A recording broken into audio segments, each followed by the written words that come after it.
Today 24 news सत्य परिस्थितीचा सविस्तर आढावा।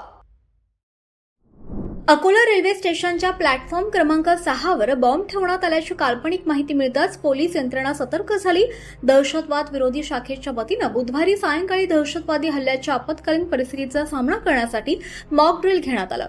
दुपारी 3:45 पासून सायंकाळी 5:11 तब्बल 86 मिनिटे ही रंगीत तालीम सुरू होती। यावेळी प्लॅटफॉर्मवरील नागरिकांना सुरक्षितपणे बाहेर सुद्धा काढण्यात आलं, तसंच परिसराची नाकाबंदी करणं आणि गर्दीवर नियंत्रण मिळवण्याचा सरावही करण्यात आला।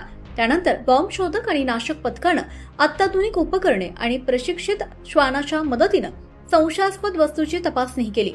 या मॉक ड्रिलमध्ये दहशतवाद विरोधी पथक, BDDS, forensic unit, RCP, QRT, GRP, RPF, अग्निशमन दल आणि रुग्णवाहिका यंत्रणांसह तब्बल 29 अधिकारी आणि 180 अंमलदार सहभागी झाले।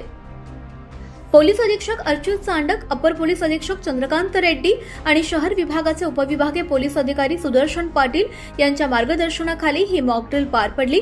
आपत्कालीन परिस्थितीत विविध सुरक्षा यंत्रणांमध्ये प्रभावी समन्वय राखण्यासाठी हा सराव महत्त्वपूर्ण ठरलाय। सण उत्सव पाहता व परिस्थिती पाहता आज पोलीस अकोला शहर उपविभागात मॉक ड्रिल घेण्यात आलेली आहे। रेल्वे स्टेशनवर प्लॅटफॉर्म नंबर 6 वर या ठिकाणी अकोल्यावरून जी अकोटला रेल्वे जाते त्या रेल्वेमध्ये एका रेल्वेच्या डब्यामध्ये बॉम्ब ठेवल्याची माहिती होती। त्या अनुषंगाने या ठिकाणी पूर्ण चेकिंग करून पोलीस खात्याची परत एकदा मॉक ड्रिल घेण्यात आली आहे। या ठिकाणी सर्व पोलिसांचा staff, BDDS, QRT, RCP, ambulance, त्याचप्रमाणे फायर ब्रिगेड सर्वांना या ठिकाणी बोलवून त्वरित त्यांचा रिस्पॉन्स टाइम घेण्यात आलेला आहे।